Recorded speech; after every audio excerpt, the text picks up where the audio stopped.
head to the polls in the US midterm elections as Republicans and Democrats vie for control of Congress. Protests erupt on board a migrant rescue ship docked in Sicily as authorities refuse to let people disembark. Hiding phones from troops and no contact with the outside world, the accounts of life under Russian occupation by those who managed to flee.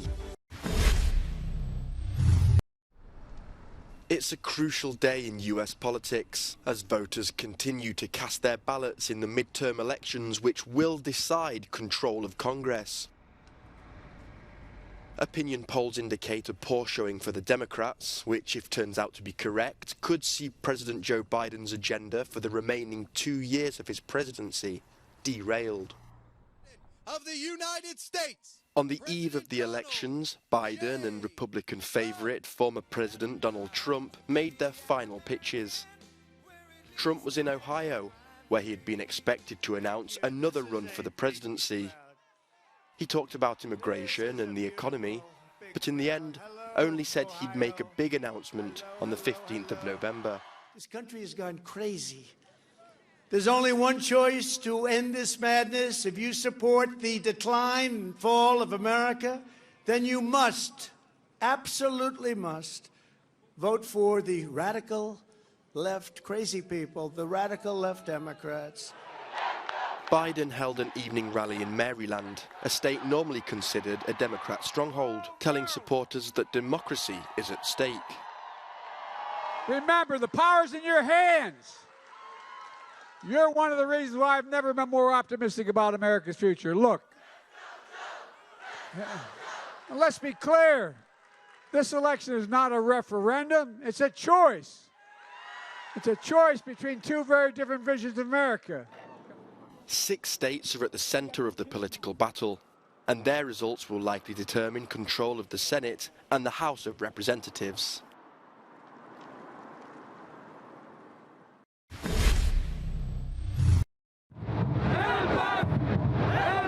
Anger and despair aboard a migrant rescue ship docked at Catania in Sicily. The protest erupted over the Italian government's refusal to let those remaining on board disembark.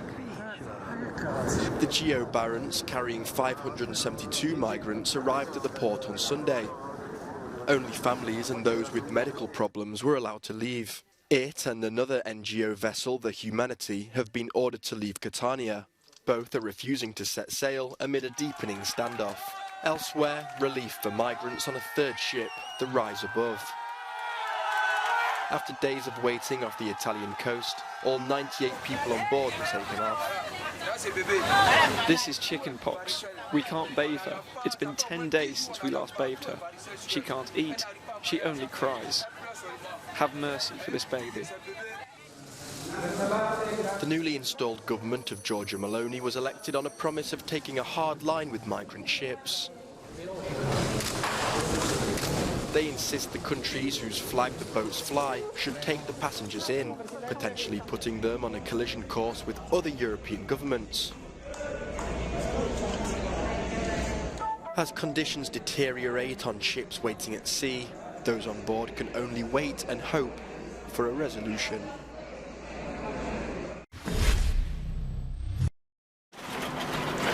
Ukraine has accused Russia of looting empty homes in the southern city of Kherson and occupying them with troops in civilian clothing.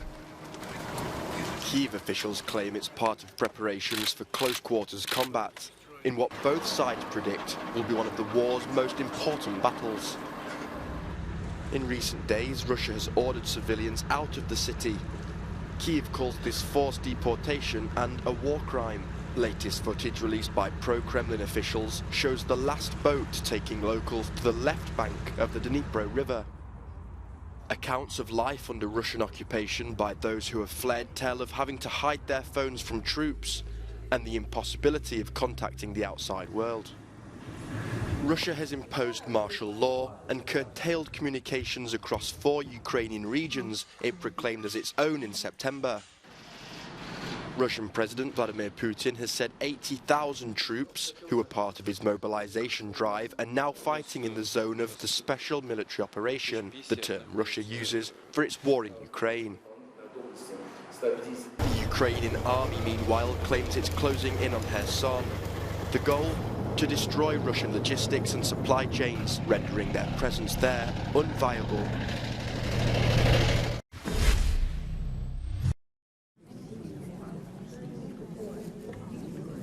Another climate summit dominated by calls from developing countries for rich polluters to pay for the harm their emissions are causing.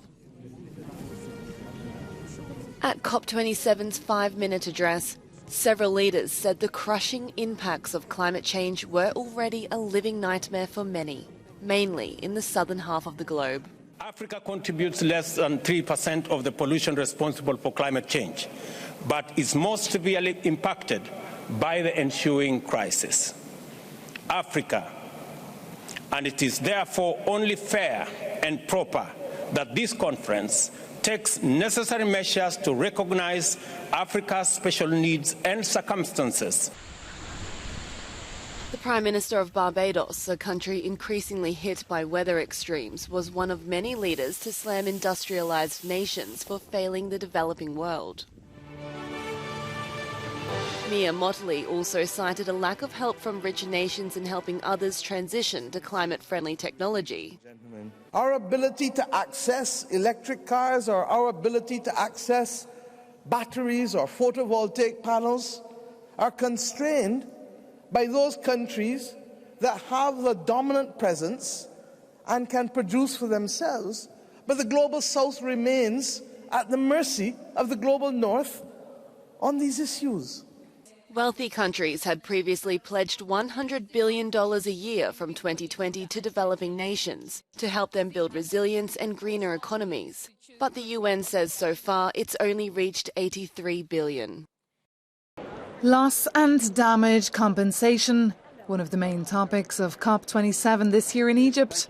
The idea, make big polluters pay for climate damages in developing countries. For more, Euronews spoke to the European Commission President in Sharm el-Sheikh. It is an important topic, and I'm happy that it is an agenda item this time at COP27. It was never before. So now it's important to sit down and really to define and sort out what is it, and then to look at the funding that is available. And I'm not speaking of the 100 billion that are for climate finance. There, the European Union is also doing its fair share, more than its fair share, with 23 billion. But I'm speaking about other funds we have to look at. Surely the fast way to do this is a windfall tax on energy companies making record profits. Why isn't that happening? We've just done the legislation in the European Union to enable the member states to put a windfall tax to skim off the excessive profits that energy-producing companies have. But are you telling other leaders that you're meeting here to do the same thing? It's not me to tell them, but I can show them that it works in the European Union and that the member states take this money to support vulnerable households and vulnerable businesses. So this is a targeted approach, and that's absolutely the right thing to do. I think this is a crisis contribution by the energy-producing companies that they should give.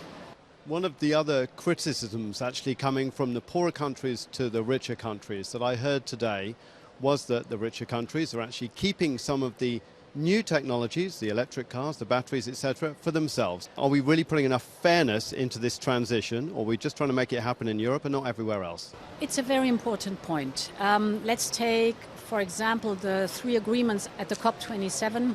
One is with Kazakhstan on hydrogen, renewables, but also on batteries.